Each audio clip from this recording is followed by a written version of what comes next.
500 years ago, an unrecognisable ship arrived in the port of Seville.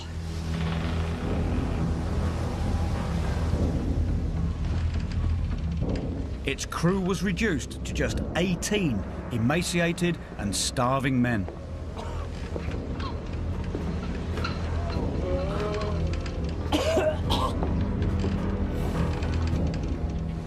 But this ship just completed a voyage of huge importance. It changed the course of history and shaped the way we live, even today. It was 1522, and the Victoria had just become the first ship to circumnavigate the globe.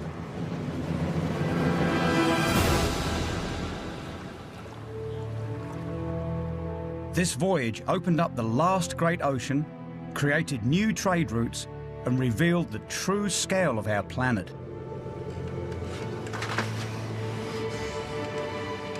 It was a triumph of the human spirit, an epic tale of courage and endurance, starvation and mutiny, heroism and death.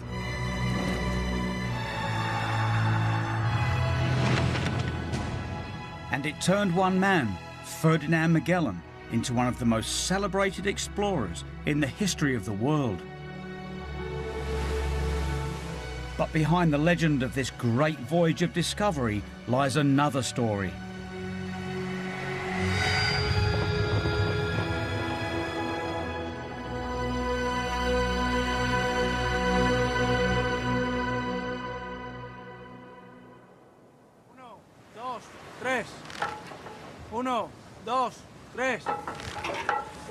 This is the Neo Victoria, a perfect replica of one of Magellan's ships. He lost me timing then. Concentrate. But Paul, it is 1, 2, 3. Okay. Thank you, Jose. That's Jose as the ship's captain. He's figured out already I can't count.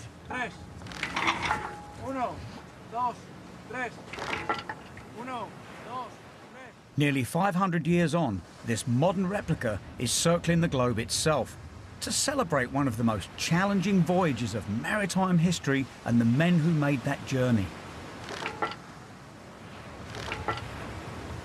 As an adventurer myself, you know, I've climbed on Everest, spent 20 years in the most remote polar regions, yet the hardships I've known are nothing, just absolutely nothing, compared to what those men experienced.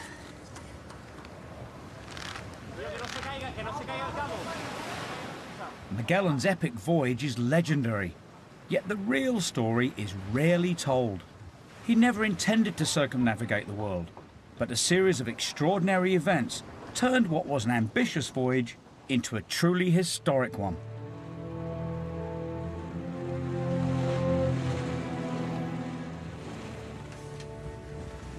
Magellan's great voyage started on the 21st of September, 1519, when they set sail from Spain into the unknown. And the ship's chronicler, Antonio Pigafetta, recorded the moment.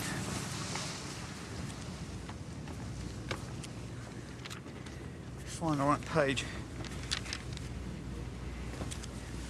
And he wrote this: the fleet, having been furnished with all that was necessary for it, and having in the 5 ships people of diverse nations to the number of 241 in all, was ready to depart. And firing all the artillery, we set sail. Uno, dos, tres. Uno, dos, tres.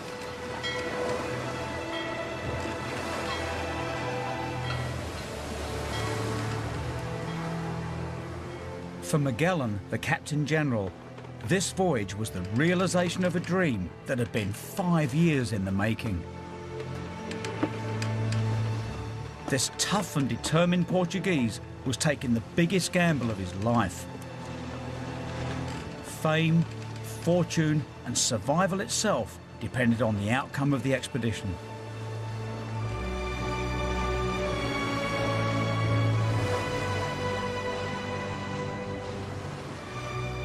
Among the officers of the fleet was an ambitious ship's master called Juan Sebastian Elcano. This young Spaniard was to play a crucial role in the epic voyage.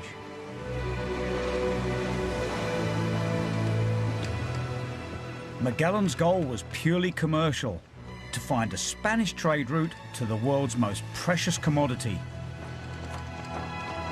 spices.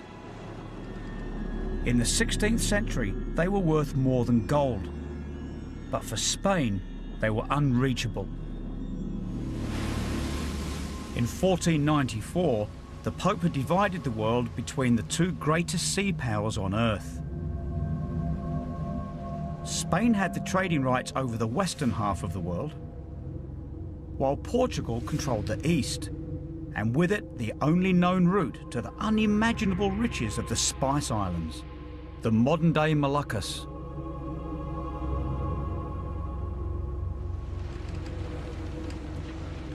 Magellan's bold idea was to find a westward route to the Spice Islands through Spanish waters. It was an incredible plan. Such a sea route had never been sailed before, and no one even knew if it existed. If he could find the elusive route, Spain would become the richest nation in the world, and Magellan would share that wealth. He commissioned a fleet of 5 robust trading ships, carracks, specially designed to navigate the treacherous waters of the open seas.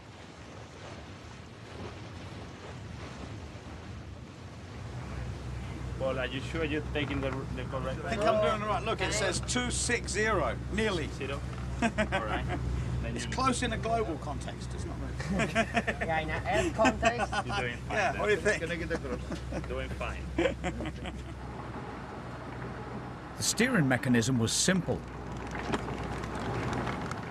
The rudder connected to a wheel that was attached to a long wooden shaft.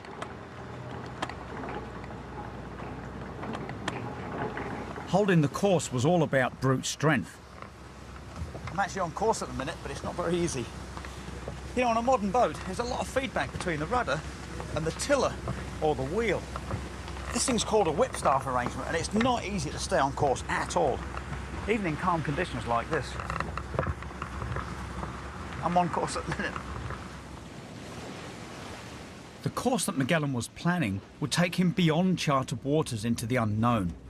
It was a journey that many believed was impossible. Yes, okay. Yeah, I'm just talking about Magellan. They're off on the fleet on this great journey to get all these incredibly valuable spices. And I just want to talk to you about how easy or hard it must have been to get them. Well, very, very difficult because obviously there were no charts of any description. And I understand it wasn't even on the maps those days. No, there was no maps, proper maps really. It was, we got a map here, which is from about the same period. Okay. As you can see, this is a bit of the Brazilian coast. Okay. A few of the islands in the Caribbean already plotted by Columbus and his followers. Mm-hmm. And then this blob Yeah. of land, which it finishes here. Oh, crikey. There's So south of Cape of Good Hope, but Yeah. not much. So Sure. this was an unknown area in those days for the map makers. You know, wasn't it? Basically completely unknown. What a great act of faith that there might even be a way through it.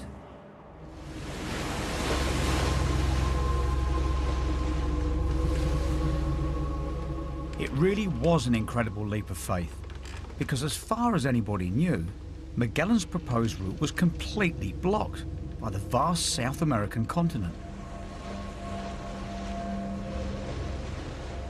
According to accounts from the time, Magellan claimed that he knew of a passage below the landmass of South America, and that would take the fleet through to the Spice Islands.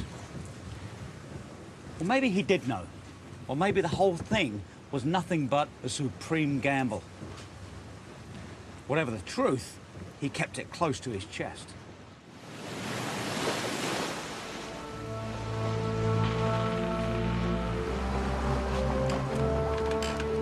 Magellan never revealed the source of his belief in the existence of a passage, but it probably came from rumours that abounded in the secretive world of 16th century navigators.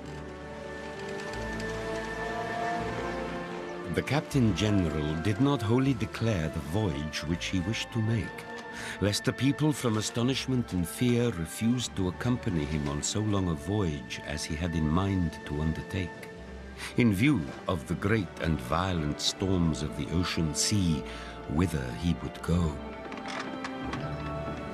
Decision to keep the crew in the dark was extremely dangerous, and it would come close to destroying the entire mission. So what was it about this obsessive and determined man that drove him to take such an incredible risk? Manuel Villas-Boas is a direct descendant of Magellan and a bit of an expert on his famous ancestor. In trying to understand the man himself, how would you describe him? A man of contrasts, I would say. He was physically short, very sure of himself, not an assuming man. He is not a man that one sees bragging about his aristocracy or anything like that. A man of few words, a man who obviously paid attention to his family and cared about his family. Very little more is known. The man disappears behind the project. One thing that is known about Magellan is that he spent 8 years as a soldier with the Portuguese fleet in the Indian Ocean. Here, he earned a reputation as a fighter, a risk-taker and a glory seeker, but returned home to less than a hero's welcome.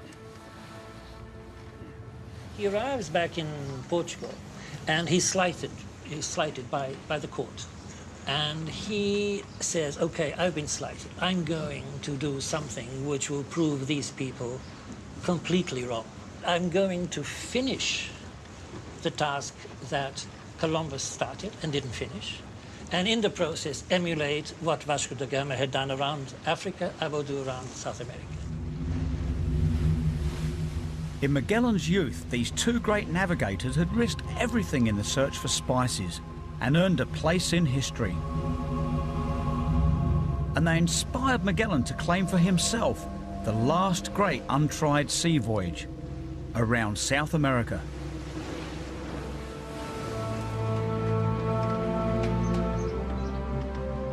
Achieving this extraordinary ambition became his obsession. But he must have had some self-doubts. He must have. Leaders of such nature and of such expeditions are lonely by definition. These are lonely jobs. I don't think he ever let anybody understand that he was not quite sure exactly of the existence of the passage. When finally he led the fleet south, it was the first time he had ever captained a ship. His first challenge was the notorious Atlantic, an ocean that had claimed many lives.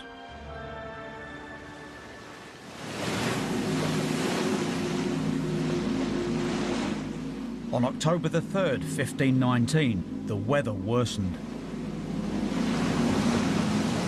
Many furious squalls of wind and currents of water struck us head-on, and as we could not advance, and in order that the ships might not be wrecked, all the sails were struck. And in this manner did we wander hither and yon on the sea, waiting for the tempest to cease, for it was very furious.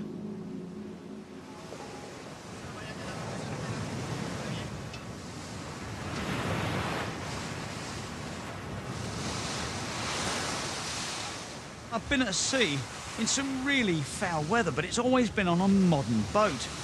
And with that modern safety net that we have, satellite phones, satellite communication, satellite GPS, even emergency beacons, you press the button and you can get some help. Old boats like this, Magellan's boats, they had none of that. The sense of risk must have been absolutely enormous.